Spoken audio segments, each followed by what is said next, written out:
Hello student, Aakash inter college Husainganj Fatehpur biology classes by Vineet sir. Students, आज हम इस वीडियो के द्वारा परागकण की संरचना का अध्ययन करेंगे।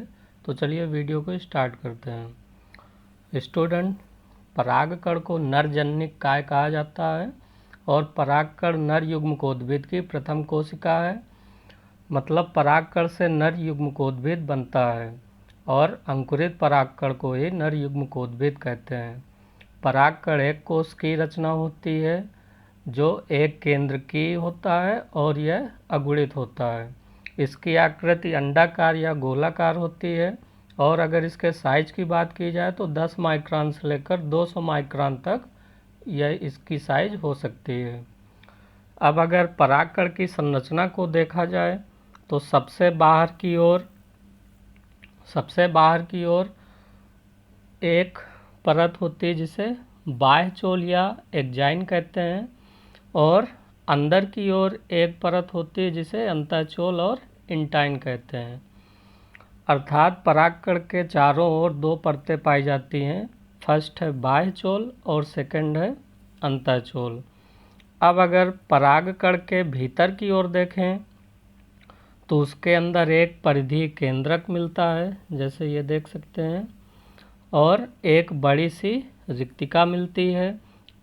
बड़ी रिक्तिका बन जाने के कारण केंद्रक और कोशिका द्रव्य परिधि के ऊपर पाए जाते हैं। परागकण के कोशिका द्रव्य में प्रचुर मात्रा में मंड या स्टार्च पाया जाता है। अब अगर स्टूडेंट्स इस फिगर के द्वारा देखें तो परागकण की जो सबसे बाहरी परत है जिसे हम बाह्य चोल या एक्जाइन कहते हैं, तो यह मोटी होती है और कठोर होती है और अलंकृत होती है। अलंकृत का मतलब है कि यह चिकनी नहीं होती है, अर्थात खुरदुरी होती है। और बाह्य चोल जो होता है ये एक प्रकार के वसी पदार्थ स्पोरोपोलेनिन की बनी होती है। स्पोरोपोलेनिन परत के ऊपर किसी भी प्रकार के जैविक कारक या भौतिक कारक का असर नहीं होता है और ना ही इस पर किसी अम्ल का असर होता है और ना ही तापमान का असर होता है। इस कारण से इसका अपघटन नहीं होता है। इसी कारण से हमें परागकण छोटी सी संरचना के बावजूद भी जीवाश्म के रूप में सुरक्षित मिलते हैं। स्टूडेंट्स, अब अगर आगे चित्र में देखें तो बाह्य चोल में कुछ ऐसे भी स्थान होते हैं जहां पर स्पोरोपोलेनिन नामक पदार्थ नहीं पाया जाता है, या ये कह लें कि बाह्य चोल नहीं पाई जाती या अनुपस्थित होती है। तो इन छिद्रों को हम क्या कहेंगे? जनन छिद्र या जर्मपोर कहेंगे। जैसे इस चित्र में देख सकते हैं 1, 2 और ये 3, इसमें 3 जनन छिद्र हैं। यानी इस स्थान पर देखें तो यहाँ पर जो बाह्य चोल है वो अनुपस्थित नज़र आ रही है। अगर स्टूडेंट एक बीजपत्री पादपों में जो परागकण होते हैं उनमें जनन छिद्र की संख्या देखी जाए तो 1 होती है और द्विबीजपत्री पादपों में जनन छिद्रों की संख्या 3 होती है। जैसे इस चित्र में देख रहे हैं तो ये द्विबीजपत्री पादप के परागकण की संरचना है, जिस कारण से इसमें 3 जर्मपोर या जनन छिद्र दिखाई दे रहे हैं। अब स्टूडेंट्स,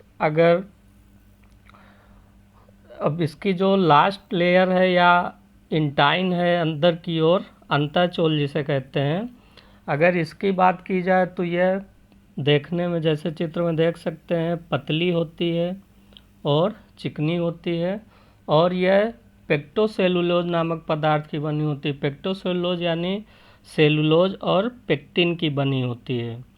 इसके पश्चात अगर स्टूडेंट परागकण के बारे में और आगे देखा जाए तो लगभग जो 60% आवृतबीजी पादप होते हैं उनमें परागकण जब परागकोश में स्फुटन होता है तो बाहर निकलते हैं, तो उस समय जो परागकण होते हैं वो 2 कोशिकाएं, उस परागकण में 2 कोशिकाएं उपस्थित होती हैं और परागकोश से परागकण 2 कोशिका अवस्था में ही बाहर आता है। जिसमें से जैसे ये पहले वाले चित्र में अगर हम देखें, जो ये चित्र है, तो इसमें हम देख रहे हैं तो यहाँ पर एक ट्यूब न्यूक्लियस यानी नली केंद्रक है और एक जनरेटिव सेल है यानी जनन कोशिका है। तो इस प्रकार से अगर इसमें देखें तो 2 कोशिका हैं, तो लगभग 60% जो आवृतबीजी पादप होते हैं उनमें जब परागकोश से परागकण बाहर निकलते हैं तो वो 2 कोशिकीय अवस्था में ही बाहर आता है। इसके पश्चात लगभग 40% आवृतबीजी पादप ऐसे भी होते हैं जिनमें परागकण परागकोश से 3 कोशिकीय अवस्था में बाहर निकलता है, अर्थात एक कायिक कोशिका और इसके पश्चात जो जनन कोशिका होती है वो 2 नर युग्मकों में डिवाइड हो जाती है। जैसे इस चित्र में देख सकते हैं तो यहाँ पे जो जनन कोशिका है वो 2 नर केंद्रकों में डिवाइड हो गई है। तो इस प्रकार से अगर देखें तो यह परागकण 3 कोशिकीय होता है और 3 कोशिकीय अवस्था में ही परागकोश से बाहर निकलता है। अब अगर परागकणों के बारे में कुछ और जानकारी की जाए तो परागकण का जीवन काल अगर देखा जाए, जीवन काल का मतलब यह है कि परागकण में कितने समय तक अंकुरित होने की क्षमता होती है। तो जैसे कुछ एक बीजपत्री पादप हैं, जैसे धान है, गेहूं है, उनमें 30 मिनट तक का ये टाइम होता है, यानी 30 मिनट तक परागकण अंकुरित हो सकते हैं। अगर इसके बाद कुछ कुलों की बात की जाए, जैसे रोजेसी है, लेग्यूमिनोसी है और सोलेनेसी कुल है, तो इनमें परागकणों का जीवन काल कई महीनों तक का होता है। स्टूडेंट, इसके अलावा आजकल पराग बैंक भी होते हैं, जैसे आपने सुना होगा जीन बैंक होते हैं, ब्लड बैंक होते हैं, वैसे ही आजकल पराग बैंक भी होते हैं और इन पराग बैंकों में परागकणों को सुरक्षित रखा जाता है।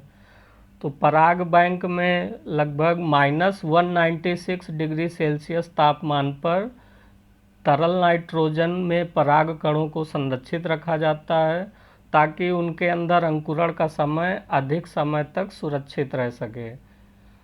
इसके पश्चात अगर बात की जाए तो इसमें जैसे आजकल मार्केट में बहुत सारे पराग उत्पाद आते हैं और पराग ऐसा क्यों है, क्योंकि परागकण पोषण से भरपूर होते हैं, यानी अधिक मात्रा में इनमें पोषक तत्व उपस्थित होता है और पश्चिमी देशों में अधिक मात्रा में पराग उत्पाद गोलियों एवं सिरप के रूप में निर्मित किए जाते हैं। इसके अलावा पराग टैबलेट भी आती हैं और पराग सिरप भी आता है। जैसे देख सकते हैं चित्र में ये बी पोलन यानी फ्रॉम इंग्लैंड, तो ये क्या है, पराग टैबलेट हैं और ये पराग सिरप हैं। तो इनका प्रयोग आजकल जो खिलाड़ी वगैरह होते हैं या जो धावक या एथलीट होते हैं वो अपनी स्टैमिना बढ़ाने के लिए इस प्रोडक्ट को यूज करते हैं। इसके पश्चात अगर स्टूडेंट बात की जाए तो परागकणों के द्वारा कई प्रकार की पोलन एलर्जी भी हो सकती है जो किसी किसी व्यक्तियों में देखने को मिलता है। इस एलर्जी के द्वारा अस्थमा या दमा रोग उत्पन्न हो सकता है और श्वसन तंत्र में ब्रोंकाइटिस नामक रोग भी हो सकता है। अब अगर बात की जाए कि यह किन परागकणों के द्वारा एलर्जी उत्पन्न हो सकती है, तो कुछ ऐसे पादप हैं जिनके द्वारा एलर्जी उत्पन्न होती है, जैसे गाजर घास जिसे पार्थीनियम कहते हैं, बथुआ जिसे चिनोपोडियम कहते हैं और अरंडी जिसे रिसिनस कहते हैं। तो ये कुछ ऐसे पादप हैं जिनके परागकणों के द्वारा कुछ व्यक्तियों में एलर्जी देखने को मिलती है। इसके पश्चात स्टूडेंट इसमें एक पराग किट नामक क्वेश्चन पूछा जाता है एग्जाम में। तो पराग किट क्या है कि जो कीट परागित पुष्प होते हैं उनके परागकणों के चारों ओर एक गाढ़ी चिपचिपी तैलीय परत पाई जाती है जो लिपिड व कैरोटीनॉइड की बनी होती है, इसे पराग किट कहते हैं। इसका कार्य क्या होता है, क्योंकि ये जो पराग किट होती है ये एक लेयर के जैसे होती है और ये चिपचिपी होती है, जिस कारण से परागकण कीट के शरीर से चिपक जाते हैं। कीट के शरीर से जब चिपक जाते हैं तो उसके द्वारा क्या होता है कि जब कोई कीट पराग पुष्प में रस चूसने के लिए जाता है तो परागकण उसके शरीर से चिपक जाते हैं और जब वही कीट दूसरे पुष्प पर जाता है तो वो परागकण उस पुष्प में छूट जाते हैं, जिस कारण से उनमें परागण की क्रिया हो जाती है। इसके और भी कार्य हैं, जैसे पराग कीट से पराग कण को पराबैंगनी किरणों से सुरक्षा मिलती है, और कीटों को यह आकर्षित करता है क्योंकि ये जो परत होती है वो पीले रंग की होती है, और कीटों के आकर्षित होने से परागण की क्रिया में मदद मिलती है।